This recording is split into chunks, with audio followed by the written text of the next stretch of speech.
بسم اللہ الرحمن الرحیم۔ آج کا ہمارا جو لیکچر ہے، لیکچر نمبر 31 ہے، اور یہ فرسٹ ایئر اردو کے لیے ہے۔ اور جو ہم نے سبق شروع کیا ہوا ہے وہ سبق ہے ڈاکٹر سید عبداللہ کا لکھا ہوا ایک مضمون، پاکستانی قومیت کا مسئلہ، اور جس کتاب میں شامل ہے وہ ان کی تنقیدی مضامین کی کتاب ہے جس کا نام ہے مباحث۔ تو مصنف ڈاکٹر سید عبداللہ، سبق پاکستانی قومیت کا مسئلہ، صنف مضمون، اور ماخذ مباحث۔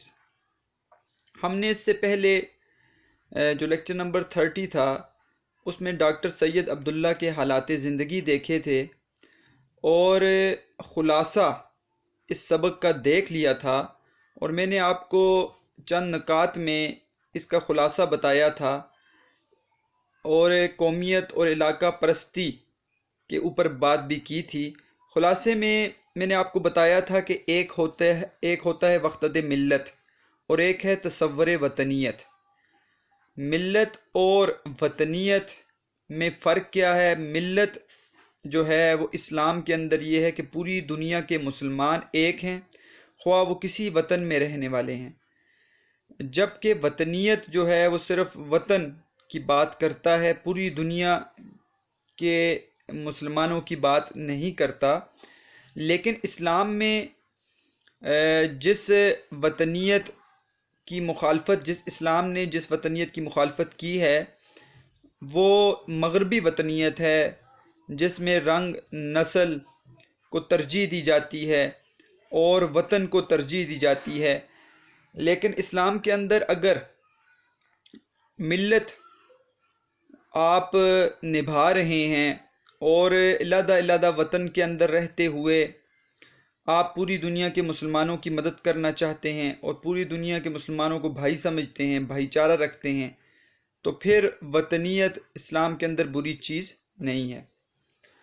تو وحدت ملت کا تصور جو ہے وہ اقبال نے بھی دیا تھا۔ ابتدا میں اقبال کے اشعار اس بات کی طرف اشارہ کرتے ہیں۔ میں نے آپ کو لیکچر نمبر 30 میں کچھ اشعار بھی بتائے تھے وحدت ملت کے اوپر، لیکن بعد میں نظریہ پاکستان پیش کرنے والے بھی اور پاکستان کا خواب جو ہے وہ بتانے والے بھی علامہ اقبال تھے، اور ان کو یہ معلوم تھا کہ اس ہندوستان کے اندر ہندو اور مسلمان اکٹھے نہیں رہ سکتے، اور مسلمانوں کو ایک علیحدہ وطن چاہیے جہاں وہ اپنی مذہبی اور ہر طرح کی سماجی اور ہر طرح کی وہ جو بھی روایات ہیں اسلامی ان کو وہاں پہ اپنا سکیں۔ تو اس سبق میں یہ بات آئے گی وحدت ملت اور تصور وطنیت کی، ہم نے بات کر دی تھی۔ پھر میں نے آپ کو بتایا تھا قومیت کی بنیاد، اس میں بتایا ہے کہ پاکستانی قومیت کا مسئلہ، آپ نام دیکھ رہے ہیں اس مضمون کا، تو اس پر قومیت کو بیان کیا کہ قومیت کی بنیاد دو چیزیں ہیں اسلام کے اندر، عقیدہ ہے اور جغرافیہ ہے۔ عقیدہ کیا ہے کہ ہم کلمہ گو ہیں، لا الہ الا اللہ محمد الرسول اللہ، اس اعتبار سے ہمارا عقیدہ ایک ہے۔ لیکن جغرافیہ بھی اہم ہے، کیونکہ ابتدائی اسلام میں تو عرب کے اندر اسلام پھیلا، لیکن جیسے جیسے اسلام پھیلتا گیا تو دوسرے ملکوں میں بھی مسلمان تھے، تو جہاں کہیں بھی مسلمان تھے اگر انہوں نے اپنا وطن علیحدہ حاصل کر لیا تو جغرافیہ اسلام کا بڑھتا گیا۔ تو عقیدے کے ساتھ جغرافیہ ضروری ہے، اور اس کو پھول سے تشبیہ دی ہے کہ ایک پھول کی خوشبو ہوتی ہے، ایک اس کا جسم ہوتا ہے، تو خوشبو عقیدہ ہے اور جسم جغرافیہ ہے۔ پھر یہ دو سوال آئیں گے اس سبق میں، اس کے جواب آئیں گے۔ وطنیت اور ملت کیسے ساتھ ساتھ چل سکتی ہے؟ تو اس کا جواب آسان ہے کہ اسلام مغربی وطنیت کے خلاف ہے۔ اگر ایسی وطنیت ہو کہ جس میں ملت کو فروغ دیا جائے تو ایسے وطنیت کے خلاف اسلام بات نہیں کرتا۔ پھر ایک اس میں بڑی اہم بات کی ہے ڈاکٹر سید عبداللہ نے کہ قومیت بھی ایک بت ہے، اگر ہم اس کو بت بنا لیں اور ملت کی بات نہ کریں، لیکن اس کے علاوہ بھی قوم کے اندر اگر ایک پاکستان ملک ہے اور اس کے اندر علاقہ پرستی کے بت آ گئے کہ ہر ایک علاقے والے اپنے نام لینے لگ گئے، کوئی کہے میں سندھی ہوں، میں بلوچی ہوں، میں پٹھان ہوں، میں پنجابی ہوں، اور یہ نعرہ لگانے لگ گئے، پھر اپنے اپنے علاقوں کے نعرے. تو ڈاکٹر سید عبداللہ کہتے ہیں یہ علاقہ پرستی جو ہے یہ قومیت کی دشمن ہے. اور اس کے اوپر میں نے آپ کو قومیت اور علاقہ پرستی کے درمیان فرق بھی بتایا تھا کہ قومیت کے اندر وسیع تر مفاد ہوتا ہے، علاقہ پرستی کے اندر محدود نظریہ ہوتا ہے. قومیت کے اندر ملت کا تحفظ ہوتا ہے، علاقہ پرستی کے اندر ملت غیر محفوظ ہوتی ہے. اسی طرح قومیت کے اندر اتحاد، حب الوطنی اور اجتماعیت ہوتی ہے، جبکہ علاقہ پرستی کے اندر نفاق، تعصب اور انفرادیت ہوتی ہے. اس طرح آخری جو سوال آئے گا وہ یہ کہ غیر مسلم پاکستانیوں سے کیسا سلوک، کیونکہ جب وہ پاکستان آزاد ہوا تو یہاں پر غیر مسلم پاکستانی بھی آ کر آباد ہوئے. تو اس کا جواب دیں گے پاکستان مسلم اور غیر مسلم دونوں کا ملک ہے، اور دونوں مل کر ایک وطن کے حساب سے دونوں مل کر جو ہے وہ پاکستان کو فروغ دے سکتے ہیں. تو اب ہم آج جو ہے قومیت، پاکستانی قومیت کے مسئلے کو پڑھتے ہیں، اس کی عبارت کو سمجھنے کی کوشش کرتے ہیں تاکہ ہمیں اس کی تشریح اگر آ جائے اس کے کسی پیراگراف کی تو وہ پتہ چل جائے کہ ہم نے کیسے حل کرنی ہے.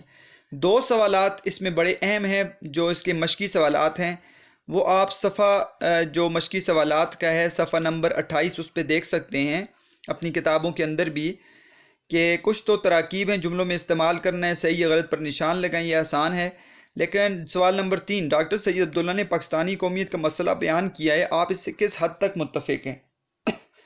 تو اس کو انشاءاللہ ہم آخر میں پڑھیں گے اس سوال کو. جبکہ دوسرا سوال ہم نے پڑھ لیا ہے کہ قومیت اور علاقائیت کے مابین جو فرق ہے اسے اپنے لفظوں میں لکھیں. یہ فرق میں نے آپ کو بتا دیا ہے، اس کو آپ آسانی سے لکھ سکتے ہیں، پھر بھی اس کو دوبارہ ہم پڑھ لیں گے. خالی جگہیں آپ پر کر سکتے ہیں. اور ایک سوال انشاءاللہ آخر میں پڑھیں گے جو قواعد کا سوال ہے، متعلق فعل کیا ہوتا ہے، فعل، فاعل اور مفعول کی مناسبت سے کیسے تبدیل ہوتا ہے. تو سبق کا مطالعہ پہلے ساتھ کرتے ہیں، اور آسان ہے سبق، اب مشکل نہیں رہا اس کے خلاصے کے جاننے کے بعد. ڈاکٹر سید عبداللہ کہتے ہیں پاکستانی قومیت ابھی تک کچھ بوجھ بجارت قسم کی چیز ہے. بوجھ بجارت پہلی جس کا سمجھنا مشکل ہوتا ہے کہ پاکستانی قومیت کو ابھی تک سمجھا نہیں جا رہا، جس کی پہلی بوجھنے اور اس کو سمجھانے کے لیے ہمارے مقرر، تقریر کرنے والے، محرر لکھنے والے 14 برس گزر جانے کے بعد بھی شب و روز مصروف رہنا پڑتا ہے اسی مسئلے کو بتانے کے لیے کہ پاکستانی قوم سے کیا مراد ہے. تو میں نے آپ کو بتایا تھا کہ 1947 سے اگر 14 سال آپ اس میں جمع کر لیں تو 1961 بن جاتا ہے. 1961 میں اس اعتبار سے انہوں نے یہ مضمون لکھا ہے. حالانکہ قومیت کا یہ سوال 1947 سے پہلے ہی حل ہو چکا تھا، اور پاکستانیوں کی الگ قومیت کی دلیل اتنی محکم مضبوط تھی اور اتنی واضح تھی کہ انگریزوں اور ہندوؤں کی کوئی حجت بازی یعنی کوئی دلیل ان کی اس کے سامنے کھڑی نہ رہ سکی.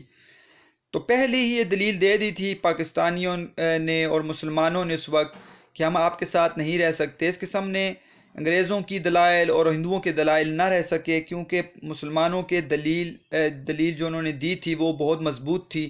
مختلف دلائل سے اس کی وضاحت کی تھی کہ ہمیں علیحدہ ملک چاہیے. پاکستان کے لیے جدا قومیت کا جو سوال اٹھایا جاتا ہے وہ 100% واضح اور قطعی چیز ہے. قطعی کہتے ہیں مکمل اور آخری، اور اس میں شک کی کوئی گنجائش نہیں کہ پاکستان کے اندر مسلمان بھی ایک علیحدہ قوم ہیں. تو اس میں کوئی کسی قسم کی شک کی گنجائش تو اب رہی نہیں. لہٰذا یہ دیکھ کر تعجب ہوتا ہے کہ یہ کیا ہو رہا ہے. پاکستانی قومیت کی اب پھر تعریف پوچھی جانے لگی ہے کہ گویا کہ قوم کو ابھی خود بھی معلوم نہیں کہ ہم قوم بھی ہیں یا نہیں، اگر ہیں تو پھر ہماری قومیت کا ہمارے پاس ثبوت کیا ہے. تو پاکستانی قومیت کا اگر کسی کے ذہن میں سوال اس وقت دور میں آیا یا اس دور میں بھی اگر آتا ہے تو اس مسئلے کو حل کرنے کے لیے ڈاکٹر سید عبداللہ نے یہ مضمون لکھا ہے. اگر تحریک پاکستان کی تاریخ پر نظر ڈالی جائے تو ایک بات اس کی ہر منزل پر صاف صاف ابھری ہوئی دکھائی دیتی ہے کہ یہ تحریک مسلمان ہندوستان کی متفقہ تحریک تھی، کہ تمام ہندوستان کے اندر جو مسلمان رہتے تھے ان کی متفقہ تحریک تھی کہ جہاں جس جگہوں پر جن علاقوں میں مسلمانوں کی اکثریت ہے وہ حصہ پاکستان بنایا جائے، جو اس لیے اٹھائی گئی تھی کہ مسلمانوں کو یہ محسوس ہو رہا تھا کہ مشترکہ ہندوستان میں ان کی روایات، ان کی زبان یعنی اردو زبان، اور ان کے مخصوص طرز زندگی جو اسلامی زندگی ہے کہ زندہ رہنے کے امکانات کم ہوں گے. وہاں پہ رہتے ہوئے ہم ہندوؤں کے ساتھ ہم اپنی روایات کو نہیں اپنا سکتے، ہم اپنی زبان کو فروغ نہیں دے سکتے، ہمارا علیحدہ رہنے سہنے کا طریقہ ہے، تو ہمیں علیحدہ ملک چاہیے. اور انہیں یہ ڈر تھا کہ کسی مشترک نظام میں ان کی ساری تہذیبی ہستی مٹ جائے گی، یعنی سارے زندگی گزارنے کے طریقے ہمارے ختم ہو جائیں گے اگر ہندوستان کو علیحدہ نہ کیا گیا۔ اس سے یہ معلوم ہوا کہ مسلمان اپنی تہذیب اور زندگی کے اس نقطۂ نظر کو چھوڑنے کے لیے تیار نہ تھے۔ مسلمان تیار نہ تھے، وہ نہیں چاہتے تھے کہ ہمارے ساتھ ایسا ہو، جس کی بنیاد دین اسلام پر قائم تھی، کیونکہ اس دور میں ہندوستان کے اندر یہ لازم ہو چکا تھا کہ مسلمانوں کو علیحدہ وطن دیا جائے جو اسلام کا کلہ ہو۔ گویا مسلمان ہندوستان اپنی 1000 سالہ تہذیبی وراثتوں کو مشترکہ نظام کے خطروں سے بچانے کے لیے مضطرب تھے۔ مضطرب کہتے ہیں بے چین، مضطرب تھے۔ گویا مسلمان ہندوستان اپنی 1000 یعنی کہ آپ نبی علیہ السلام کے بعد کا دور اور وہ 1857 تک کا دور، ٹھیک ہے، 1000 سال سے بھی اوپر کا دور ہے، اور اس کو بچانے کے لیے، اس تہذیب کو بچانے کے لیے کیوں کہ کہیں ہندوستان کے اندر ہندو اور مسلمانوں کو اکٹھا نہ کر دیا جائے، اور مشترکہ نظام میں اسلام کبھی بھی بچ نہیں سکے گا، اس کو بچانے کے لیے مسلمان بے چین تھے اور علیحدہ وطن چاہتے تھے۔ اس سے یہ میں نتیجہ نکالتا ہوں کہ پاکستانی قومیت سب سے پہلے تو ان عقیدوں سے عبارت ہے جن کا مرکزی نقطہ اسلام اور اس کا دیا ہوا تصور حیات یعنی زندگی گزارنے کا طریقہ اور نظام زندگی ہے۔ تو میں نے آپ کو بتایا تھا قومیت 2 چیزوں پر اس کی بنیاد ہے۔ تو پہلا انہوں نے یہاں پر بات کر دی عقیدہ، کلمہ، ٹھیک ہے، ایک تو عقیدہ ہو گیا، اور دوسرا جو بات کریں گے وہ جغرافیہ کہیں گے۔ قومیت کی بنیاد 2 چیزیں، عقیدہ اور جغرافیہ۔ عقیدہ ہمارا ایمان ہے اور جغرافیہ ہمارا وطن ہے۔ پھر اسی کے پہلو بپہلو، یعنی کہ اس کے ساتھ ساتھ ان تہذیبی وراثتوں کے تحفظ کا عقیدہ بھی ہے جن کو ہندوستان کی متحدہ قومیت میں محفوظ کرنے یا ترقی دینے کی گنجائش نہ تھی۔ تو ہماری تہذیبی وراثتیں ہیں، ہمارا اسلامی کلچر ہے، ہندوستان میں ہمیں جو ہے اکٹھا رہتے ہوئے ہم کبھی بھی اس کو ترقی نہ دے سکتے، اس لیے محفوظ کرنے کے لیے ہمیں ایک علیحدہ قوم بننا تھا۔ یہ تو رہے مرکزی عقیدے۔ اب ان کے ہمراہ پاکستانی قومیت کے جغرافیائی تقاضوں اور حدوں کا جائزہ لینا بھی ضروری ہے۔ دیکھیں میں نے آپ کو بتا دیا کہ 2 چیزیں ذہن میں رکھنی ہے، عقیدہ اور جغرافیہ۔ تو جغرافیائی تقاضوں اور حدوں کا بھی جائزہ لینا ضروری ہے کہ جغرافیہ کیا ہے، کیونکہ قومیت کی ایک مسلمہ تسلیم شدہ بنیاد کوئی خطہ یا وطن بھی ہے۔ لازمی بات ہے کہ اسلام جب پھیلے گا تو وطن تو ہوگا، تو اگر وطن نہیں ہوگا تو 2 باتیں آگے بیان کریں گے، یا تو پھر یہ ہوگا مسلمان جگہ جگہ پھیلے ہوں گے، ان کا کوئی وطن نہیں ہوگا، یا تو پھر غلام ہوں گے۔ تو اس طرح اسلام تو ترقی کبھی نہ کر سکتا، تو اس لیے وطن کا قیام ضروری تھا۔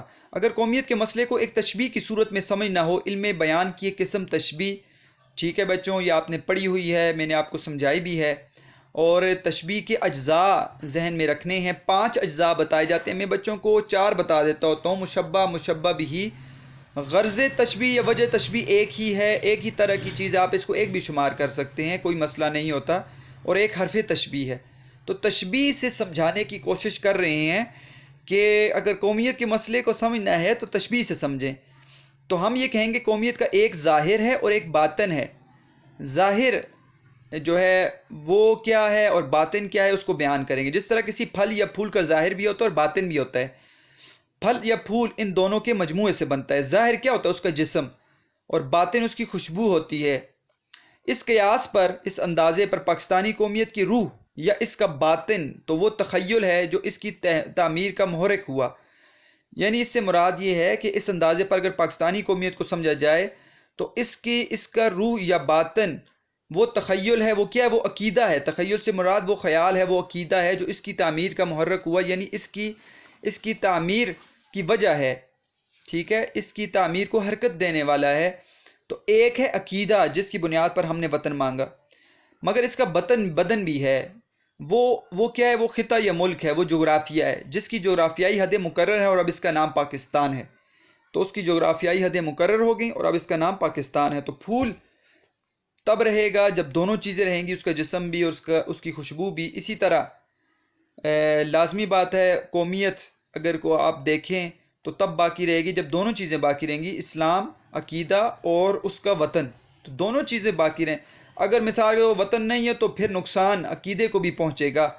ہم جو ہے آزادی کے ساتھ عبادت نہیں کر سکیں گے۔ جو غلام قومیں ہوتی ہیں ان کا حال دیکھا گیا ہے کہ ان کو آزادی نہیں ہوتی۔ اور اسی طرح اگر ہمارا عقیدہ رہا اور وطن نہ رہا تو ہم پھر بھی ایک غلام قوم کی حیثیت رکھیں گے، ہم آزاد قوم کی حیثیت نہیں رکھیں گے۔ اس تشبیہ سے یہ واضح ہوتا ہے کہ پاکستان کی روح یعنی اس کا تخیل تبھی زندہ رہ سکتا ہے۔ روح سے مراد کیا ہے؟ عقیدہ، یعنی اس کا عقیدہ تبھی زندہ رہ سکتا ہے جب روح کے ساتھ اس کا بدن یعنی جغرافیہ ملک بھی حفاظت اس کی جائے۔ اس طرح اس کا بدن تب بھی صحیح معنوں میں ایک زندہ ہستی بن سکے گا جب اس کے اندر کی روح سالم اور برقرار رہے گی۔ تو دونوں ایک دوسرے کے ساتھ لازم ملزوم ہیں، یعنی روح کے ساتھ بدن اور بدن کے ساتھ روح لازمی ہے۔ تو اسی طرح ملک کے ساتھ عقیدہ، عقیدہ کے ساتھ ملک بھی لازمی ہے۔ اس کا مطلب یہ ہوا کہ جس طرح پاکستانی قومیت کے مرکزی عقیدے یعنی اسلامی تخیل، اس کا عقیدے کو محکم مضبوط بنانا اور محفوظ رکھنا لازمی ہے، اسی طرح اس کے تخیل کو اس کے جغرافیائی تخیل سے وابستہ رکھنا بھی لازمی ہے۔ دونوں چیزیں لازم ہیں، دونوں چیزیں لازم ہیں، عقیدہ بھی اور وطن بھی۔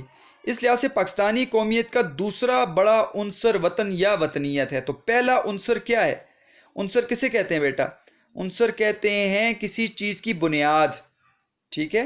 عناصر اربع آپ نے پڑھا ہوگا، آگ، پانی، مٹی اور ہوا کو عناصر اربع کہا جاتا ہے۔ تو عنصر کہتے ہیں کسی چیز کی بنیاد۔ تو دو چیزیں بنیاد ہیں پاکستانی قومیت کی، ایک پہلے بتا دیا وہ عقیدہ ہے، اور ایک ابھی بتا رہے ہیں وطن یا وطنیت ہے۔ اب یہاں پر ہم نے یہ پڑھ لیا بیٹا، میں نے آپ کو بتایا تھا خلاصے میں دو چیزیں ہم نے بیان کر دیں کہ پاکستانی قومیت کی دو بنیادی عقیدہ اور جغرافیہ، پھول سے تشبیہ، یہ حل ہو چکا۔ اب ہم آتے ہیں دو سوالوں پر، اور دو سوالوں کے جواب یہاں پر دیں گے، اور ساتھ اصل مسئلہ اٹھائیں گے علاقہ پرستی والا۔ اس منزل پر پہنچ کر دو سوال ہمارے سامنے آتے ہیں جو بعض اوقات بڑے پریشان کن ثابت ہوتے ہیں۔ ایک سوال تو یہ کہ جب اسلام میں، جیسے کہ اقبال نے کہا ہے، وطن پرستی کو اچھی نظر سے نہیں دیکھا گیا، تو پھر قومیت کے جغرافیائی تخیل کو ہم اسلامی تخیل کے ساتھ کس طرح اپنا سکتے ہیں؟ یعنی کہ اقبال نے اپنے اشعار میں ملت کو کہا ہے، وطن اہم نہیں ہے، ملت ضروری ہے کہ پوری دنیا کے مسلمان ایک ہو جائیں۔ وطن سے اگر ہوگا تو پھر وہ جدا ہو جائے گا پوری دنیا کا اسلام، اور مسلمان جدا جدا ہوں گے۔ تو اقبال نے یہ کہا، لیکن وطن پرستی کو اچھی نظر سے وہ نہیں دیکھا جاتا، تو پھر ہم ملت اور وطنیت کو ساتھ کیوں رکھ رہے ہیں؟ اور دوسرا شوشہ، فرضی بات، شوشہ کہتے ہیں فرضی بات کو، یہ چھوڑ دی جاتی ہے کہ جب پاکستانی قومیت کا مرکزی عقیدہ اسلام ہے اور اس قومیت کے محرک مسلمان ہی ہیں، تو اس صورت میں غیر مسلموں کے ساتھ پاکستان میں رہنے اور اس میں ایک وفادار شہری بننے کی مجبوری کیوں ہے؟ تو دو سوال یہاں پر اٹھا دیے گئے، ایک ملت اور وطنیت کیسے ساتھ چل سکتی ہے، اور دوسرا غیر مسلم جو ہوں گے وہ پاکستان میں کیسے رہ سکتے ہیں؟ تو ان دونوں سوالوں کے جواب آگے دیں گے۔ میرے خیال میں دونوں سوال جتنے پریشان کن ہیں، اس سے زیادہ گمراہ کن ہیں، گمراہ کرنے والے ہیں۔ پریشان کن تو ہیں ہی، کوئی پوچھے اگر یہ سوال، لیکن گمراہ لوگوں کو زیادہ کرتے ہیں۔ یہ تو معلوم ہے کہ ہر زندہ قومیت میں جغرافیے کو بنیادی اہمیت حاصل ہوتی ہے۔ ہر قوم کے لیے جغرافیہ اس کا وطن ضروری ہوتا ہے، بلکہ یوں کہیے کہ اس میں قومیت کا اولین ظاہری نشان ہی اس کا جغرافیہ ہے، کہ قوم کے لیے ضروری ہے کہ اس کا وطن ہو، اگرچہ اس کا اصل محرک اس کا اندرونی عقیدہ، مت، سوچ یا تخیل ہی ہوتا ہے، مگر کوئی قوم صحیح معنوں میں قوم تب بنتی ہے جب اس کی جغرافیائی حدیں بھی موجود ہوں۔ عقیدہ بھی ضروری ہے، ٹھیک ہے، عقیدہ بھی ضروری ہے کسی قوم کا کہ وہ کس مذہب سے تعلق رکھتے ہیں، وہ کس پر اپنے وطن کو قائم رکھیں گے، لیکن وطن کا ہونا ضروری ہے۔ لیکن اصل قوم تب بنتی ہے جب اس کی جغرافیائی حدیں مقرر ہوں کہ یہ اس کا ملک ہے، جیسے پاکستان کے جغرافیہ ہے اور اس کی حدیں مقرر ہیں۔ اسلام کا مرکزی جغرافیہ جزیرۃ العرب ہی تھا۔ ابتدا میں دیکھیں مرکزی جغرافیہ جزیرۃ العرب تھا، پھر جب اسلام باقی ملکوں میں پھیلا تو اس کی جغرافیائی حدیں بھی وسیع ہوتی گئیں۔ میں نے آپ کو بتایا ہے کہ اسلام عرب سے باہر نکلا تو جغرافیہ، ٹھیک ہے، اس کا وسیع ہوتا گیا۔ یہ صحیح ہے کہ اصل محرک ہر حال میں حالت میں عقیدہ ہی تھا۔ عقیدہ کیا ہے؟ اسلام کا، کلمے کا عقیدہ ہی تھا، مگر عقیدہ جغرافیہ کو اپنی لپیٹ میں لیتا گیا۔ تو جیسے عقیدہ بڑھتا گیا، پوری دنیا کے اندر اسلام بڑھتا گیا، مسلمان ہوتے گئے، تو لازمی بات ہے جغرافیہ بھی زیادہ ہوتا گیا اور مختلف وطن میں مسلمان بڑھتے گئے۔ چنانچہ عام مسلمانوں کے تصور میں اب بھی اسلام اور خدا کی زمین کی بادشاہ لازم ملزوم چیزیں ہیں۔ تو مسلمان یہ سمجھتے ہیں کہ اسلام اور خدا کی زمین کی بادشاہت، ٹھیک ہے، لازم ملزوم چیزیں ایک دوسرے کے ساتھ ملتی کہ اسلام جو ہے پوری دنیا میں پھیل جائے، پوری دنیا ہی جو ہے وہ کوئی بھی خطہ، کوئی بھی جگہ جو ہے وہ جگہ وہ ہے کہ جو اللہ تعالیٰ نے مسلمانوں کو دی ہے، اسلام کے لیے دی ہے۔ تو اسلام اور خدا کی زمین کی بادشاہت کہ اللہ تعالیٰ کا نظام پوری دنیا میں چلانا اور اللہ تعالیٰ کی ذات کو پوری دنیا میں بتانا، یہ مسلمانوں کا کام ہے. مسلمان خلیفہ ہے نا، تو ان کا کام ہے. تو دونوں چیزیں لازم ملزوم ہیں.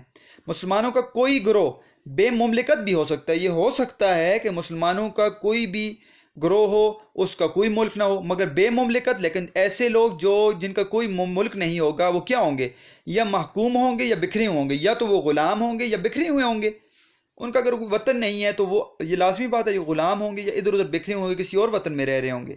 ان پر قوم یا زندہ قوم کا اطلاق نہیں ہوتا. ان کو زندہ قوم نہیں کہہ سکتے، ان کو ہم قوم نہیں کہہ سکتے، کیونکہ وہ غلام ہوں گے یا کسی اور وطن میں رہ رہے ہوں گے. تو اسلامی اجتماعیت کا اولین تصور جغرافیائی مملکت سے وابستہ ہے. تو اس لیے اگر آپ اجتماع چاہتے ہیں، اتحاد چاہتے ہیں، تو جغرافیائی مملکت ایسا ملک ہونا لازمی ہے ہر خطے میں، ہر جگہ پہ، کہ جس میں اسلام کا نام لیا جائے. اسلام محض آسمانی یا روحانی مملکت کا قائل نہیں ہے. اسلام اس چیز کا قائل نہیں ہے کہ آسمان یا روحانی مملکت ہو، ٹھیک ہے، اور آپ کہیں کہ نہیں بس میرا عقیدہ ہے تو ٹھیک ہے، پوری دنیا میری ہے. یا پھر آپ کہیں آسمان میں میری جو ہے اسلام ہے اور مسلمان کل کو جو ہے وہ سرخرو ہو جائے گا. تو ایسا نہیں ہے. وہ اپنے عقیدے کے نفاذ کے لیے ایک ملک کا طالب ہے. وہ چاہتا ہے کہ ایک ملک ہو، جیسے کہ ہندوستان کے اندر مسلمانوں نے کہا ہمیں ایک علیحدہ ملک چاہیے، اور اسی کو عرف عام میں وطن کہتے ہیں. تو عقیدے کے نفاذ کے لیے، اسلام کو آگے بڑھانے کے لیے، عقیدے کو یعنی اسلام کو پکا کرنے کے لیے ملک لازمی ہے. اس کو وطن کہتے ہیں. اس کو کیا کہتے ہیں؟ عرف عام کہتے ہیں. عوام کی بول چال، عام بات میں اس کو وطن ہم کہتے ہیں. تو وطن کوئی ایسی چیز نہیں ہے کہ جس کو آپ کہیں کہ وطن جو ہے وہ علیحدہ چیز ہے اور ملت علیحدہ چیز ہے. اسلامیت اور وطنیت میں کوئی تضاد نہیں ہے، کوئی فرق نہیں ہے، بلکہ اسلامیت کی تکمیل وطنیت سے ہوتی ہے. بلکہ اسلام زیادہ مضبوط ہوتا ہے جب وطن مضبوط ہو. وطن اور مملکت کے بغیر اسلام محض خیالی چیز ہے. وطن نہیں ہے، مملکت نہیں ہے، تو اسلام ایک خیالی چیز ہوگا اور ایک طرح کی رہبانیت بن جاتی ہے. رہبانیت سے مراد یہ کہ عیسائی مذہب کے اندر رہبانیت جائز ہے. وہ لوگ کیا کرتے ہیں؟ کسی علیحدہ جگہ پر چلے جاتے ہیں، دنیا سے کنارہ کشی اختیار کر لیتے ہیں. جبکہ اسلام اس چیز کی اجازت نہیں دیتا کہ آپ دنیا سے علیحدہ ہو جائیں اور آپ جو ہے وہ اسلام کو، بلکہ اسلام اس چیز کا درس دیتا ہے کہ آپ اس دنیا کے اندر رہتے ہوئے، اپنے خاندان کے اندر رہتے ہوئے، اپنے ملک کے اندر رہتے ہوئے اسلام کی دعوت دیں. یہ نہیں ہے کہ آپ راہب بن جائیں جیسے کہ عیسائیت میں بنایا جاتا ہے. تو پھر کیا ہوگا؟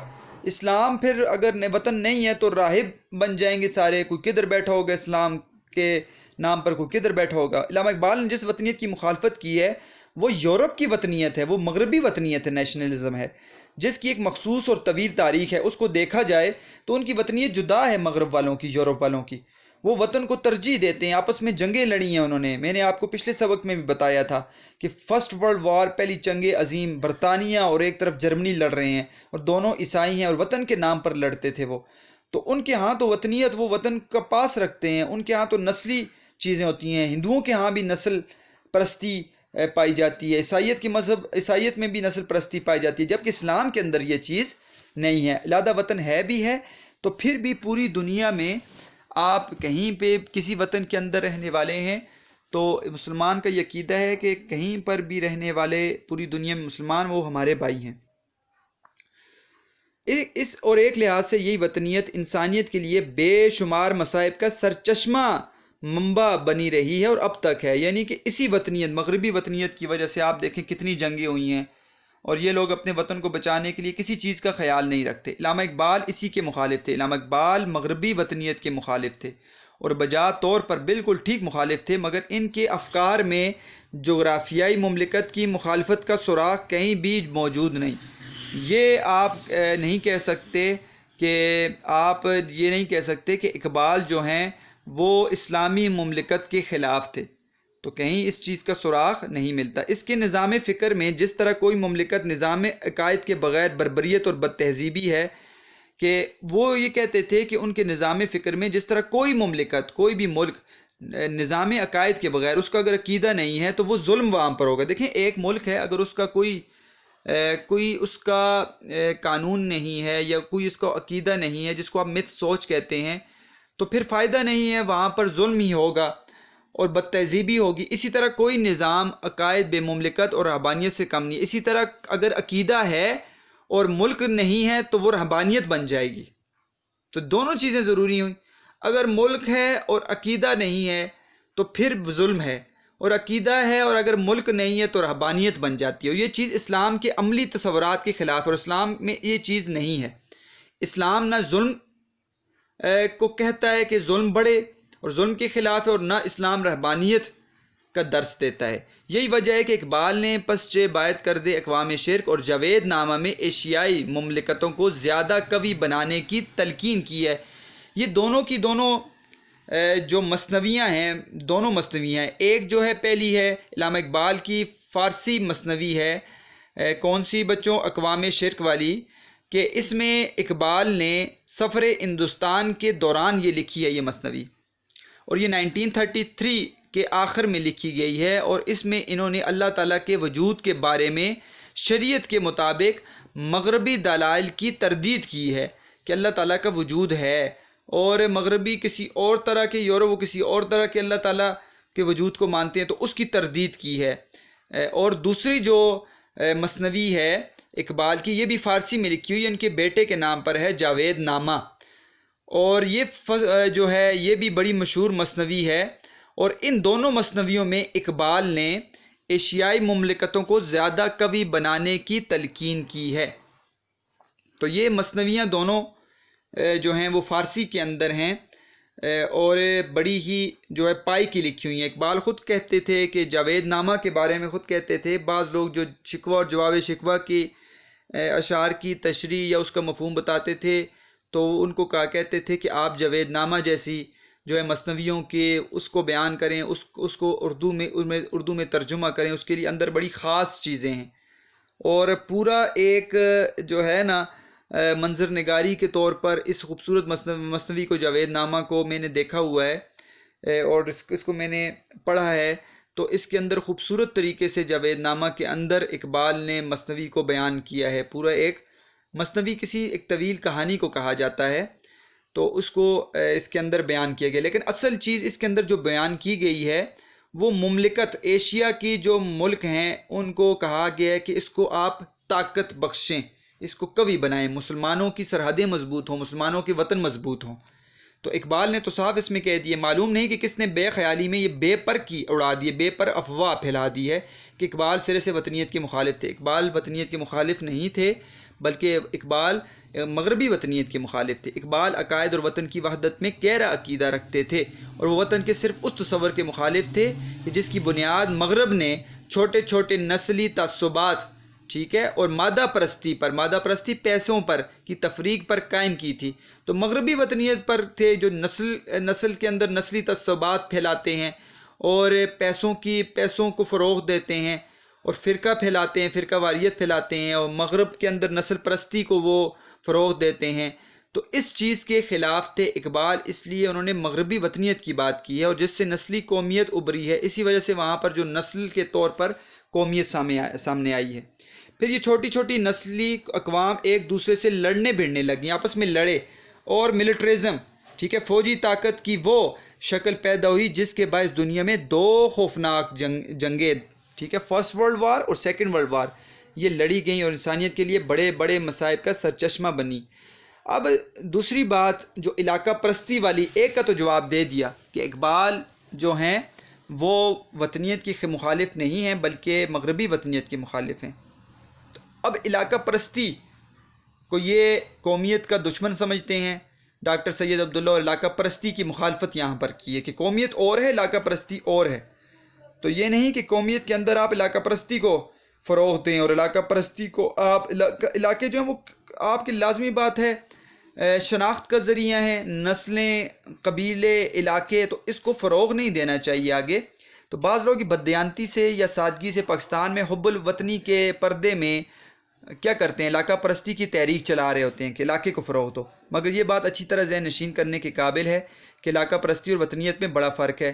یوں عام حالات میں کسی شخص کا کسی خاص علاقے سے محبت رکھنا یا اس کے متعلق اچھے جذبات رکھنا بالکل فطری امر ہے، لازمی بات ہے، انسان جس علاقے کا رہنے والا ہوتا ہے اس کے ساتھ محبت ہوتی ہے، اس میں کوئی غلط بات نہیں ہے۔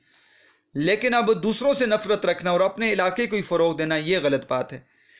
مگر اس علاقائی محبت کا وطن کے وسیع مفادات سے ٹکراؤ نہیں ہونا چاہیے۔ یہ نہیں کہ علاقے کو فروغ دیتے دوتے آپ وطن کا نقصان کر دیں، ورنہ علاقہ پرستی ایک ایسا مرض ثابت ہو سکتا ہے جو وطن عزیز کی ہستی کے لیے خطرناک ہوگا۔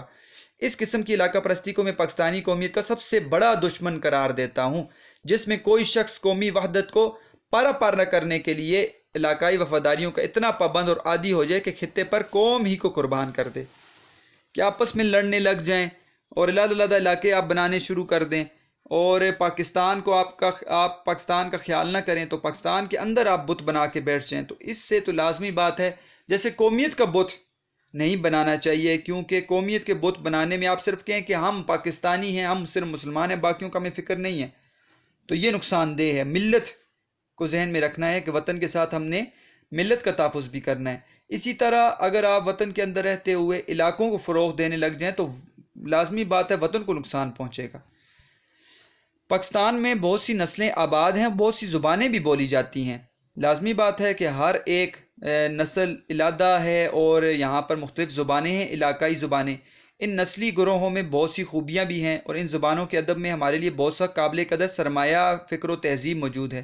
ٹھیک ہے، سوچے سمجھنے والی باتیں ہیں، تہذیب ہے، ہر ایک علاقے کی اپنی بولی ہے، اس کے اندر ہمارے لیے ادبی سرمایہ بھی ہے، تو اس کو فروغ دینا برا نہیں ہے، لیکن صرف اس کو ہی فروغ دینا اور اس کو ہی بت بنا لینا یہ برا ہے۔ مگر ملک کی قومیت ہر خطے کے لوگوں سے یہ قربانی مانگتی ہے کہ وہ اپنی صلاحیتوں اور قابلیتوں کو خطے کی خدمت کرتے وقت بھی وسیع تر قومی نقطہ نظر کے تابع رکھیں۔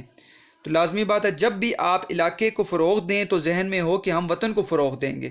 صرف علاقے کو فروغ دینا وطن کو نقصان پہنچا سکتا ہے، ورنہ ڈر ہے کہ کسی کمزوری کے وقت یا کسی غیر ملکی سازش یا عقیدے سے متاثر ہو کر یہ خطہ پرستی پاکستان کی شیرازے کو منتشر کر کے اس کی وحدت کو بالکل مٹا سکتی ہے۔ شیرازہ کسے کہتے ہیں بچوں؟ شیرازہ کہتے ہیں وہ سلائی جو کتاب کے صفحات کو ایک دوسرے سے جوڑے رکھتی ہے۔ تو لازمی بات ہے اگر آپ خطہ پرستی پھیلائیں گے تو پاکستان کا وہ دھاگا جو مضبوطی سے بندھا ہوا ہے، مختلف علاقوں کو جوڑے رکھا ہے، تو آپ اس کو کیا کر دیں گے؟ آپ اس دھاگے کو منتشر کر دیں گے، اس دھاگے کو ختم کر دیں گے اور وحدت کو آپ مٹا دیں گے۔ پھر تو علیحدہ علاقے بن جائیں گے، علیحدہ نسلیں بن جائیں گی۔ یہاں بہت سے لوگ مقامی زبانوں کی محبت کا واسطہ دے کر خطے کا تعصب ابھار رہے ہوتے ہیں، تو کہہ رہے ہوتے ہیں ہماری زبان اپنی ہے اور اس کا تعصب پھیلا رہے ہوتے ہیں کہ ہم جو ہیں مثال کے طور پر پنجابی بولتے ہیں، کوئی کہ ہم پشتو بولتے ہیں، کوئی کہ ہم ان کو بولتے ہیں، کوئی کہ ہم سندھی بولتے ہیں، تو اس کا محبت کا واسطہ دے کر لوگوں کو ابھار رہے ہوتے ہیں کہ ہماری زبان یہ ہے۔ تو ہم میں سے بہت سے لوگ اس کو ایک معصوم سی تحریک سمجھتے ہیں، مگر ہر ذی فہم آدمی کو معلوم ہے پاکستان کے بعض خطوں کی لسانی تحریک دراصل نثری تحریک ہے۔ تو لسانی تحریک نہیں چلانی چاہیے اس طرح کی کہ جو آپ جو ہے وہ اپنی زبان کو فروغ اتنا دے دیں کہ آپ پورے ملک کے دشمن بن جائیں اور تعصب پھیلائیں۔ اس اعتبار سے لسانی تحریک نہیں چلانی چاہیے۔ لسانی تحریک اصل میں نسلی تحریک ہوتی ہے اور اس کے پیچھے زبان کی ترقی کا جذبہ اتنا نہیں ہوتا جتنا علاقائی ریاستوں کا وہ خواب ہے جو ہمارے ملک کے بعض کم فہم بھائیوں کے دل و دماغ میں ان کی بدبختی کے زیر اثر سمایا ہوتا ہے، کہ اس کے اندر چھپا ہوا وہ لسانی تحریک کے اندر چھپا ہوا علاقائی ریاستوں کا خواب ہوتا ہے کہ ہم اپنے علاقے کو ترجیح دیں، ہم اپنے علاقے کی بات کریں اور دوسرے علاقے کو ہم ترجیح نہ دیں۔ تو علاقہ آپس میں جنگیں بنا دیتا ہے، آپس میں لڑنے شروع ہو جاتا ہے کہ سندھی کے پنجابی علیحدہ ہیں اور پنجابی کے سندھی علیحدہ ہیں، اور یہاں پہ آپ کہیں کہ بلوچستان والے کہ نہیں جی خیبر پختونخوا علیحدہ ہے اور خیبر پختون والے کے بلوچستان علیحدہ ہے کیونکہ زبان علیحدہ ہے، تو یہ آپس میں لڑنے والی باتیں ہوں گی جو بہت بڑا نقصان ہوگا ہمارے وطن کے لیے۔ لہٰذا میں اپنی دانست اپنے خیال میں علاقائی زبانوں کی تحریک کو شبہ اسی نظر سے دیکھتا ہوں، شک کی نظر سے دیکھتا ہوں کہ اس زبانوں کی تحریک کو نہیں چلانا چاہیے۔ اگر آپ ٹھیک طریقے سے کام کریں تو پھر ٹھیک ہے، لیکن اس کے اندر چھپا ہوا آپ علاقہ پرستی کو فروغ دے رہے ہیں۔ اور اکثر یہ درخواست کرتا رہتا ہوں کہ حکومت ملک کی وحدت قومیت کی خاطر اس لسانی تعصب کو پھیلانے سے روکے، اس کی پھیلنے سے اس کو روکے اور مقامی زبانوں کی ترقی کے ہر منصوبے کو پس پردہ محرکات کا بھی جائزہ لے کہ چھپے ہوئی کیا چیزیں ہیں کہ جو یہ کر رہے ہیں۔ یہ نہیں کہ آپ اس کی اجازت دے دیں، حکومت جو وقت کی حکومت ہے وہ اس کی اجازت دے دے اور آخر میں اس کو نقصان ہو۔ تو اس کو چاہیے کہ اس طرح کے جو غدار اگر لوگ ہیں جو قوم کو علیحدہ کرنا چاہتے ہیں ان کو نکال کر باہر پھینکا جائے۔ تو بیٹا یہاں میں قومیت اور علاقائیت کے مابین والا سوال ہم پڑھ لیتے ہیں اور اس کو دیکھ لیتے ہیں کہ ڈاکٹر سید عبداللہ نے اپنے مضمون پاکستانی قومیت کا مسئلہ میں قومیت اور علاقائیت میں جو امتیاز بتایا ہے وہ مندرجہ ذیل ہے۔ قومیت: پاکستان قبیلوں اور علاقوں کی اساس پر قائم نہیں ہوا تھا۔ قیام پاکستان کے وقت پنجابی، سندھی، پختون اور بلوچی وغیرہ کے تحفظ کا کوئی سوال نہ تھا، بلکہ مشترکہ ہندوستان میں مسلمان ہند کی تہذیبی وراثت، روایات اور زبان کو سخت خطرہ تھا، اس کو بچانا تھا۔ تو یہ نہیں کہ پنجابی، سندھی اور بلوچیوں کو بچانا ہے، بلکہ اسلام کو بچانا ہے، تہذیبی وراثت کو بچانا ہے۔ علاقائی: یہاں بہت سے لوگ مقامی زبانوں کی محبت کا واسطہ دے کر خطے کا تعصب ابھار رہے ہوتے ہیں، دشمنی پیدا کر رہے ہوتے ہیں۔ پاکستان کے بعض علاقوں کو یہ لسانی تحریک دراصل نثری تحریک ہے، اور اس کے پیچھے زبان کی ترقی کا جذبہ اتنا نہیں ہوتا جتنا علاقائی ریاستوں کا خواب ہوتا ہے، تو چھپی ہوئی تحریکیں چلا رہے ہوتے ہیں۔ دونوں کے مابین فرق کیا ہے بچوں؟ دونوں کے مابین یہ فرق ہے کہ یہ بات اچھی طرح ذہن نشین کرنے کے قابل ہے کہ علاقہ پرستی اور وطنیت میں بڑا فرق ہے۔ یوں عام حالات میں کسی شخص کا کسی خاص علاقے سے محبت رکھنا یا اس کے متعلق اچھے جذبات رکھنا بالکل فطری امر ہے، مگر اس علاقائی محبت کا وطن کے وسیع مفادات سے ٹکراؤ نہیں ہونا چاہیے۔ یہ ہم نے سبق میں پڑھ لی ہے، ورنہ علاقہ پرستی ایک ایسا مرض ثابت ہو سکتا ہے جو وطن عزیز کی ہستی کے لیے خطرناک ہوگا۔ اس قسم کی علاقہ پرستی پاکستانی قومیت کے لیے سب سے بڑے دشمن ہے۔ علاقائی وفاداری کا جذبہ اتنا قوی نہیں ہونا چاہیے کہ قومی وحدت کو پارا پارا کرے اور خطے پری قوم کو قربان کر دے۔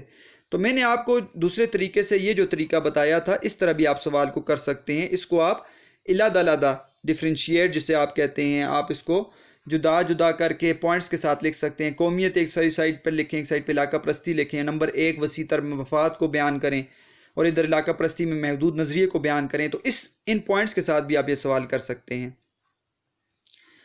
وقت کا تقاضا کیا جی؟ پاکستانی قومیت اور وحدت کے لیے اسلام اور ان تاریخی احساسات کو زندہ رکھنا لازم ہے جن سے یہ ملک ظہور میں آیا۔ خدا نے ہمیں جو جغرافیہ عطا فرمایا اس کو یکجا رکھنے کے لیے اسلامی جذبہ بہت قیمتی چیز ہے۔ اس کے علاوہ اردو زبان بھی یکجہتی اور یگانگت کا بڑا وسیلہ ہے۔ تو وقت کا تقاضا یہ ہے کہ ایسی تحریکوں کو ختم کیا جائے، بلکہ اردو زبان کو فروغ دیا جائے۔ میں پاکستان میں علاقائیت کا اس لیے بھی مخالف ہوں کہ پاکستان کے قیام کے وقت اس علاقائیت کا کوئی سوال نہ تھا۔ پاکستان قبیلوں اور علاقوں کی اساس پر قائم نہیں ہوا تھا، وہ تو اس تاریخی حقیقت پر قائم ہوا تھا کہ مسلمان ہندوستان کو صرف پٹھان یا پنجابی یا سندھی یا بنگالی یا بلوچ کی حیثیت سے نہیں، بلکہ مجموعی طور پر اپنی تہذیبی وحدت، مشترکہ روایات اور دین و مذہب کو برقرار محفوظ رکھنا ہے۔ ٹھیک ہے؟ تو پورے مسلمانوں کی تحریک یہ نہیں تھی کہ ہم نے پنجابی یا سندھی یا بلوچی کو ہم نے فروغ دینا ہے، بلکہ تحریک یہ تھی کہ ہم نے اسلام کی حفاظت کرنی ہے۔ اس طرح کہ ہمیں پاکستان کے وقت پنجابی، پشتو، سندھی وغیرہ کے تحفظ کا کوئی سوال نہ تھا، بلکہ سارا سوال یہ تھا کہ مشترکہ ہندوستان میں مسلمان ہند کی تہذیبی زبان کو سخت خطرہ ہے، اس کو بچایا جائے۔ اردو کی بات کر رہے ہیں تو زبانوں کی بات بھی نہیں کی گئی تھی اس وقت، بلکہ اردو کی بات کی گئی تھی۔ اردو ہندی تنازع، ہندوستان میں ہندو ہندی کو فروغ دے رہے تھے، مسلمانوں نے کہا ہم اردو زبان، اپنی قومی زبان کو فروغ دیں گے، تو بڑا اثر پڑا اس بات سے۔ میں پاکستان کی سب اقوام کا مداح اور معترف ہوں، میں ساری نسل و قوموں کو مانتا ہوں۔ پاکستان کے اندر مختلف قومیں رہتی ہیں، ہم سب کو مانتا ہوں، میں اس کی تعریف کرنے والا ہوں۔ اس طرح میں پاکستان کون کہہ رہا ہے؟ ڈاکٹر سید عبداللہ۔ اس طرح میں پاکستان کی ہر زبان کی ترقی کا خواہاں ہوں، میں چاہتا ہوں کہ زبان کی ہر علاقائی زبان ترقی کرے، اور ہر زبان کے فروغ کے لیے کوشاں بھی ہوں، محنت بھی کروں گا، مگر یہ سب اس شرط پر کہ ہر علاقے کی خوشحالی، مجموعی ترقی خوشحالی میں، اور ہر خطے کی زبان ملک کی مسلمہ قومی وحدت میں کوئی خلل نہ ڈالے، لیکن اس اعتبار پر کہ ہر علاقے کی خوشحالی مجموعی خوشحالی بنے، پاکستان ترقی کرے، اور ہر خطے کی زبان ہماری قومی وحدت کو جدا نہ کرے، ہم علیحدہ علیحدہ نہ ہو جائیں کہ کل کو ہم نعرہ لگا رہے ہوں کہ پشتو جو ہے پنجابی سے افضل ہے، پنجابی کے ہم سندھی سے افضل ہیں، تو ایسے نعرے نہ لگیں، بلکہ سب اپنے انفرادی رنگوں کے باوجود ملک کی وحدت کو مستحکم کرنے میں پورا اشتراک کریں، پورے شریک ہو جائیں۔ انفرادی بات کر لیں بے شک، لیکن آخر میں ایک ہی بات کریں، اردو زبان کی بات کریں، قومی زبان کی بات کریں، اور اپنے ملک کی بات کریں، اور ملک کیا کہ ملک ملت کی بات کریں، پوری دنیا کے اسلام کی بات کریں۔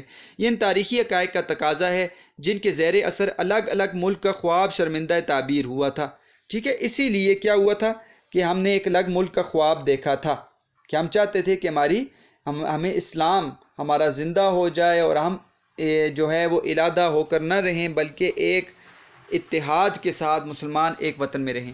دوسرے سوال کا جواب کہ کیا غیر مسلم یہاں پر رہ سکتے ہیں؟ اب رہا یہ سوال کہ جب یہ ملک مسلمانوں کا حاصل کردہ ہے اور انہی کے نظریے کی خاطر بنے تو پھر اس میں غیر مسلموں کا کیا مقام ہے؟ اس کا جواب یہ ہے کہ وطن ہونے کے لحاظ سے پاکستان مسلموں اور غیر مسلموں کا مشترک وطن ہے، دونوں کا وطن ہے، اور وطن کے اشتراک کا دوسرا مطلب ماں سوا اس کے کچھ نہیں ہے کہ اس میں دنیاوی لحاظ سے مسلم اور غیر مسلم شہری کے حقوق مساوی ہوں گے، برابر ہوں گے، اور مذہب کے فرق سے ان کے حقوق شہریت، امن اور آسائش اور حقوق اور اختیارات میں کوئی فرق نہیں ہوگا، ان کو آزادی ہوگی۔ تو غیر مسلم رہ سکتے ہیں یہاں پر، ان کو آزادی ہوگی اپنی مذہب کے لحاظ سے، لیکن وطن کے لیے وہ ہمارے ساتھ مل کر کام کریں گے۔ اس کے علاوہ اسلام میں یوں بھی عبادت اور مذہبی آزادی کا اصول ایک مسلم پکا اصول ہے، لہٰذا غیر مسلموں کو بھی اپنے وطن کی قومیت سے گہری محبت ہو سکتی ہے اور ہونی چاہیے کہ وہ بھی یہاں رہتے ہوئے بے شک اپنے مذہب کو اختیار کیے رکھیں۔ اسلام اس چیز کی اجازت دیتا ہے اور وقت کی حکومت ان کو امن بھی دے گی، لیکن وہ محبت اپنے وطن سے کریں گے۔ پاکستانی قومیت اور وحدت کے لیے اسلام اور ان تاریخی احساسات کو زندہ رکھنا لازم ہے۔ جب تک ہم پاکستانی قومیت کے ہم ایک ہونے کی بات کریں گے تو ان چیزوں کو زندہ رکھنا لازم ہے، ہم ساتھ رہیں، جغرافیہ بھی ہے، عقیدہ بھی ہے، دونوں کو ساتھ رکھیں، علاقہ پرستی سے ہم بچیں جن سے یہ ملک ظہور میں آیا۔ خدا نے ہمیں جو جغرافیہ عطا کیا ہے، جو وطن عطا کیا ہے، اس کو یکجا رکھنے کے لیے اسلامی جذبہ بہت قیمتی چیز ہے، عقیدہ بھی بہت قیمتی چیز ہے۔ اس کے علاوہ اردو زبان بھی یکجہتی اور یگانگت کا بہت بڑا وسیلہ ہے۔ یگانگت کہتے ہیں ہم آہنگی۔ اس کے علاوہ کہتے ہیں اگر آپ نے ملک کو ایک کرنا ہے تو اردو زبان کے ذریعے ایک کر سکتے ہیں، کیونکہ وہ پورے ملک کی زبان ہے۔ علاقائی زبانیں تو اپنی اپنی ہیں، لیکن ہم اردو کے ذریعے پورے ملک کو ایک کر سکتے ہیں، اور جو ہے اسلامی جذبے کے ذریعے ملک کو ایک کر سکتے ہیں، تاکہ ہمارا عقیدہ بھی سلامت رہے، ہمارا ملک بھی سلامت رہے اور ہماری قومی زبان بھی سلامت رہے۔ تو بیٹا مجھے یقین ہے آپ کو سبق سمجھ آ گیا ہوگا۔ ہم دوسرا سوال پڑھ لیتے ہیں اور پھر جو گرامر کا سوال ہوگا وہ انشاءاللہ میں علیحدہ ایک لیکچر میں بیان کر دوں گا۔ ڈاکٹر سید عبداللہ نے پاکستانی قومیت کا جو مسئلہ بیان کیا، آپ کس حد تک اس سے متفق ہیں؟ ڈاکٹر سید عبداللہ نے اپنے مضمون پاکستانی قومیت کے مسئلے میں پاکستانی قومیت پر جو اظہار خیال کیا ہے، ہم اس سے پوری طرح متفق ہیں۔ مصنف لکھتے ہیں کہ بعض لوگوں کے نزدیک پاکستانی قومیت ابھی تک کچھ بوجھ بجارت قسم کی چیز ہے۔ بوجھ بجارت پہلی، حالانکہ پاکستانیوں کی الگ قومیت کا سوال قیام پاکستان سے پہلے ہی حل ہو چکا تھا۔ پاکستانی قومیت کا جو سوال اب اٹھایا جاتا ہے اس کا جواب یہ ہے کہ پاکستانی قومیت 100% واضح اور قطعی چیز ہے اور اس میں شک کی کوئی گنجائش نہیں۔ پاکستانی قومیت کیا ہے؟ پاکستانی قومیت بنیادی طور پر مندرجہ ذیل عناصر پر مشتمل ہے۔ عقیدہ، پاکستانی قومیت کا مرکزی عقیدہ اسلام ہے۔ یہی عقیدہ اور نظریہ ہی ایک الگ قومیت کی تشکیل کا محرک تھا۔ آسان الفاظ میں اس کا مطلب یہ ہے کہ پاکستانی قومیت ان عقیدوں سے عبارت ہے جن کا مرکزی نقطہ اسلام اور اس کا دیا ہوا تصور حیات، زندگی اور نظام زندگی ہے۔ تہذیبی وراثت، تحریک پاکستان مسلمان ہندوستان کی متفقہ تحریک تھی جو اپنی 1000 سالہ تہذیبی وراثت، زبان اور مخصوص طرز زندگی کو برقرار رکھنے کے لیے چلائی گئی تھی۔ عقیدے یا تصور حیات کے پہلو بہ پہلو ان تہذیبی وراثتوں کا تحفظ بھی ضروری تھا جن کو ہندوستان کی متحدہ قومیت میں محفوظ کرنے یا ترقی دینے کی گنجائش نہ تھی۔ وطنیت، ایک عقیدہ اور دوسرا وطن، جغرافیہ۔ پاکستانی قومیت کا ایک عنصر وطن یا وطنیت ہے۔ ہر زندہ قومیت میں جغرافیہ کو نہ صرف اہمیت حاصل ہوتی ہے بلکہ قومیت کا اولین ظاہری نشان اس کا جغرافیہ ہی ہوتا ہے۔ اتفاق، آپ اس سے کس حد تک اتفاق کرتے ہیں؟ تو ہم مصنف سے پوری طرح متفق ہیں، کیونکہ کسی مشترکہ نظام میں مسلمانوں کی ساری تہذیبی وراثت کے مٹنے کا ڈر تھا۔ متحدہ ہندوستان کی متحدہ قومیت میں تہذیبی وراثت کو محفوظ کرنے کی گنجائش نہ تھی۔ نمبر 2، اسلام محض آسمانی یا روحانی مملکت کا قائل نہیں، وہ اپنے عقیدے کے نفاذ کے لیے ملک چاہتا تھا، اس کو عرف عام میں وطن کہتے ہیں۔ نمبر 3، بے مملکت مسلمان یا محکوم ہوں گے یا بکھرے ہوئے افراد، ان پر قوم یا زندہ قوم کا اطلاق نہیں ہوگا۔ تو ہم اس سے اتفاق کرتے ہیں کہ انہوں نے بات ٹھیک کی ہے۔ تو آپ نے یہ سوال اس طرح کر لینا ہے، اس سے آپ کا سوال حل ہو جائے گا۔ اب سوال ہے متعلق فعل والا، ٹھیک ہے، اور بیٹا دوسرا ہے فعل فاعل اور مفعول کی مناسبت سے کیسے تبدیل ہوتا ہے۔ ایک بات یہ سمجھ لیں کہ یہاں پر جو سوال ہے وہ 2 ہیں، ایک نہیں ہے۔ ایک انشاءاللہ یہ متعلق فعل جو ہے آپ سیکنڈ ایئر میں بھی یہ سوال ہے وہاں پہ بھی پڑھیں گے، اور یہاں پر بھی اس کو جو ہے یہاں پر بھی لایا گیا ہے متعلق فعل کیا ہوتا ہے، یہ سوال علیحدہ ہے، یاد رکھنا ہے۔ اور جبکہ دوسرا سوال آپ کو اوپر نظر آ رہا ہے فعل فاعل اور مفعول کی مناسبت سے کیسے تبدیل ہوتا ہے، یہ سوال علیحدہ ہے، کہ فعل فاعل اور مفعول کی مناسبت سے، کہ فاعل اور مفعول بدلے گا تو فعل کی حالت بھی بدلے گی. ٹھیک ہے، تو یہ آسان ہے، مشکل بات نہیں ہے، آپ کو میں سمجھاؤں گا، آپ کو سمجھ آ جائے گی. متعلق فعل بھی آسان ہے. تو ایسے کرتے ہیں، اس کو پڑھ لیتے ہیں. لہذا لیکچر میں سوچ رہا تھا دوں گا، لیکن یہاں پر اس کو حل کر لیتے ہیں کہ متعلق فعل کیا ہوتا ہے. ٹھیک ہے، پہلے تو یہ بات سمجھ لیں عزیز طلباء، اس میں سوال کے دو حصے ہیں، میں نے آپ کو بتا دیا. متعلق فعل علادہ ہے، پہلے میں آپ کو متعلق فعل کے متعلق بتاتا ہوں، پھر علادہ سوال کرتے ہیں فعل فاعل اور مفعول کی مناسبت سے کیسے تبدیل ہوتا ہے. لفظی معنی. اب یہ متعلق فعل کیا ہوتا ہے، اس کے لفظی معنی کیا ہے. علم نحو بیٹا وہ علم ہے جس میں جملے پر بات کی جاتی ہے. یاد رکھیے گا، قواعد کے اندر، اردو گرامر کے اندر، علم نحو وہ علم ہے جس میں جو جملے پر بات کرتے. علم نحو میں وہ لفظ یا الفاظ جو کسی اسم یا فکرے سے شک اور ابہام دور کریں. یعنی متعلق فعل کا مطلب یہ ہے کہ آپ کے کوئی جملہ ہے، اس میں کوئی ابہام ہے، شک ہے، اس کو دور کریں. یہ اس کا لفظی مطلب ہے. یا پھر دوسرا لفظی مطلب یہ ہے کہ کلام کا وہ جز جس سے کسی فعل کا مفہوم معین ہوتا ہے. فعل ہے یہاں پر، اس کا مفہوم بتایا جائے، آگے آپ کو پتہ چل جائے گا. تو یہ لفظی معنی ہے. اس کا تعریف کیا ہے، اس کی اصطلاحی تعریف؟ تو گرامر یا قواعد کی اصطلاح میں متعلق فعل، یا اس کو تمیز بھی کہا جاتا ہے، دوسرا اس کا نام تمیز ہے، ان الفاظ کو کہتے ہیں جو فعل کی کیفیت یا حالت میں تھوڑی سی کمی بیشی کریں. تھوڑا اس کو زیادہ کریں یا کم کر دیں، کمی بیشی کرنا. الفاظ کون سے ہیں؟ الفاظ یہاں پر درج ذیل ہیں. کبھی، کبھی کبھی، کبھی کبھار، کبھی نہیں، کبھی نہ کبھی، ہمیشہ، اکثر، عموماً، آئے دن، روز روز، یکا یک، اچانک، جلد، جلدی، جلدی جلدی وغیرہ. یہ الفاظ ہیں جو متعلق فعل کے ہوتے ہیں.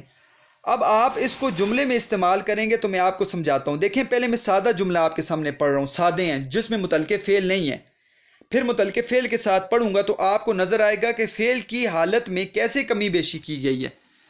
مثال کے طور پر دیکھیں، میں کہتا ہوں نوشہرہ میں بارش ہوتی ہے. یہ عام جملہ ہے، لیکن اس میں جو ہے بارش ہونا، ٹھیک ہے، ہونا یہ فعل ہے نا، ہونا فعل ہے. اور یہاں پر اب کیسے فعل میں کمی بیشی کر رہے ہیں؟ دیکھیں یہاں پر ہے، یہ دیکھیں، نوشہرہ میں کبھی کبھی بارش ہوتی ہے. تو اس سے پتہ چل گیا کہ کمی ہے، کبھی کبھی بارش ہوتی ہے. ٹھیک ہے. اور ہم یہ کہیں کہ آئے دن بارش ہوتی ہے، ٹھیک ہے، یا اکثر بارش ہوتی ہے، تو یہ زیادتی ہے، یہ زیادہ بات کرے گا. تو آپ اکثر کے ذریعے زیادہ کو بیان کر سکتے ہیں، اور کبھی کبھی ہم عام طور پر کمی کو بیان کرتے ہیں. تو متعلق فعل والے جو الفاظ ہیں یہ فعل کی حالت میں کمی اور بیشی کر رہے ہوتے ہیں. نوشہرہ میں بارش ہوتی ہے، تو اس کو اگر متعلق فعل والا جملہ لائیں گے تو نوشہرہ میں کبھی کبھی بارش ہوتی ہے. حماد سچ بولتا ہے، عام جملہ ہے، حماد ہمیشہ سچ بولتا ہے. تو اس میں بیشی کی گئی ہے، یعنی کہ ہمیشہ وہ سچ بولتا ہے، کبھی اس نے جھوٹ نہیں بولا.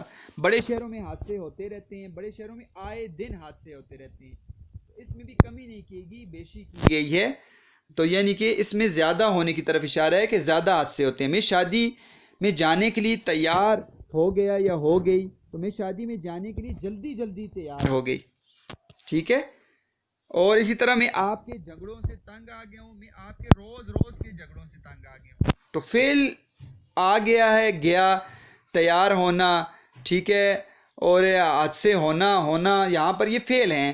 اور اس میں کمی بیشی آپ کو نظر آیا ہے کہ پہلے یہ سادے جملے ہیں، تو پھر آپ متعلق فعل کے ساتھ یہ متعلق فعل والے جملے ہیں، تو آپ کو نظر آ رہا ہے کہ کیسے اس میں جو ہے مطلب کے اندر کمی بیشی آئی ہے. مطلب جو بیان کیا جا رہا ہے اس کے اندر کمی یا بیشی، زیادہ ہونا یا کم ہونا ہے یا زیادہ ہونا پایا گیا، اسے کہتے ہیں متعلق فعل.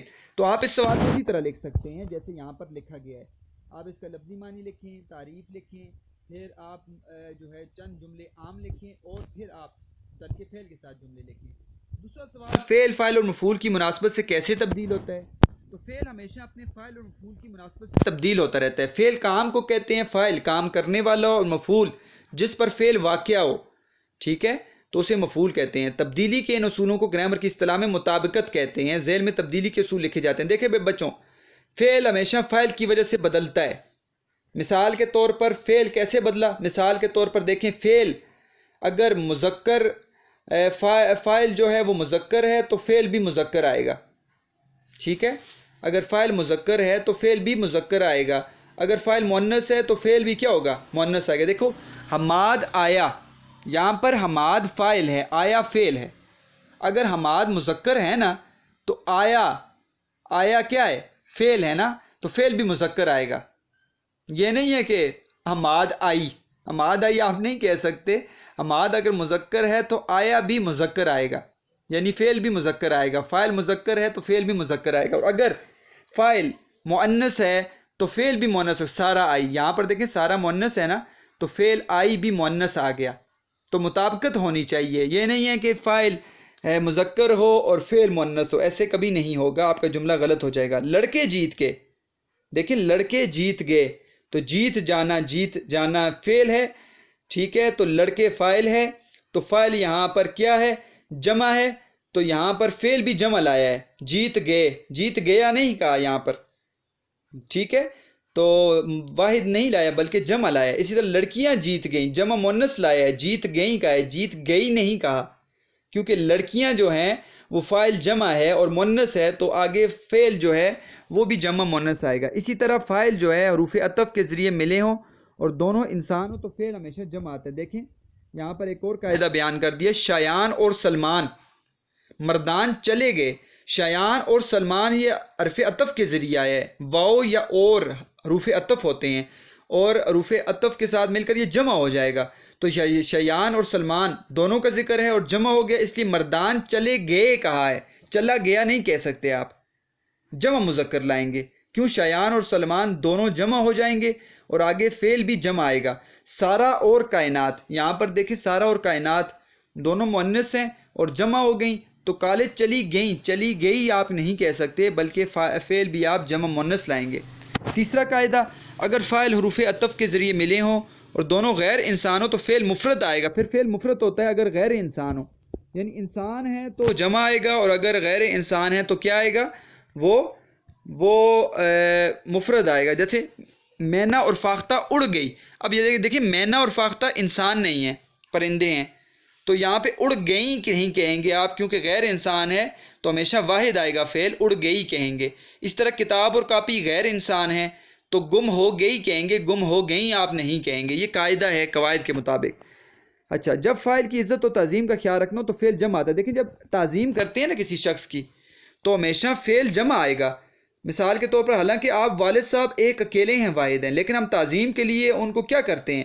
آگے فعل جمع لاتے ہیں۔ جیسے مثال کے طور پر میرے والد صاحب اس وقت گھر پر تشریف نہیں رکھتے، نہیں رکھتا کوئی نہیں کہتے، کیوں؟ عزت ہے، عزت کے لیے ہمیشہ جمع لایا جاتا ہے۔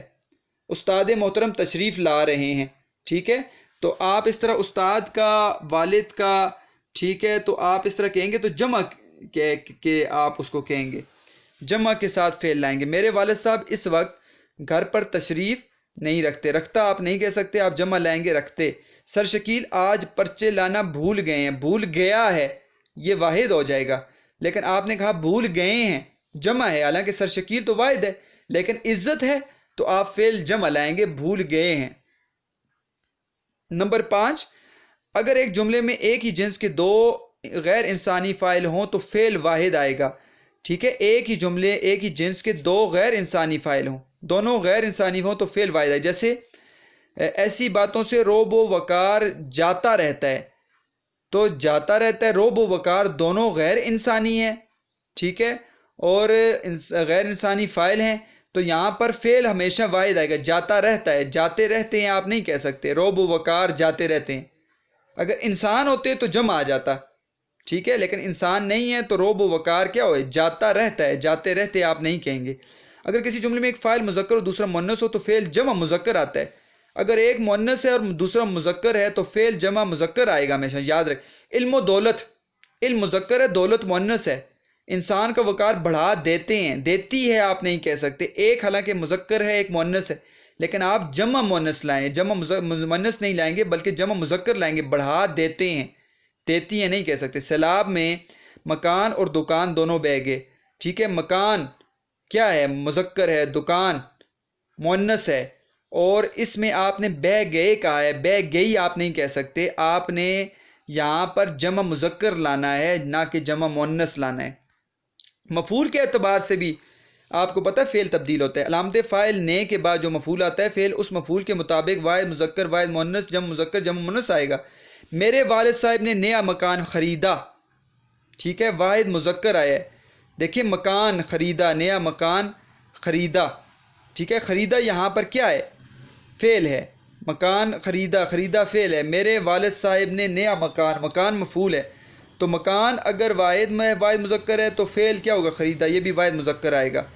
میرے والد صاحب نے نئی سائیکل خریدی، تو سائیکل کیا ہے؟ مفعول ہے اور مؤنث ہے، تو خریدی بھی یہاں پر مؤنث آئے گا.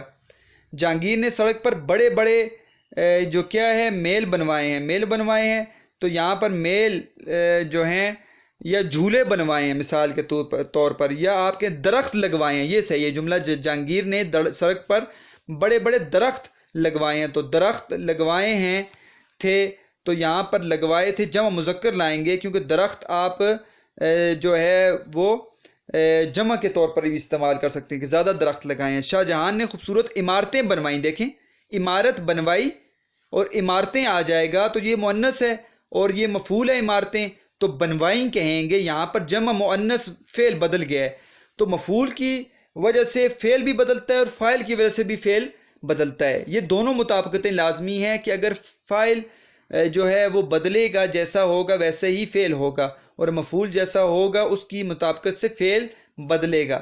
تو فعل ہمیشہ فاعل اور مفعول کی وجہ سے بدلتا ہے. اس بات کو آپ نے اس سوال میں سمجھ لیا ہے. تو یہ مجھے یقین ہے بیٹا یہ سوال بھی آپ کو سمجھ آ گیا ہوگا کہ فعل ہمیشہ اپنے فاعل اور مفعول کی مناسبت سے تبدیل ہوتا رہتا ہے.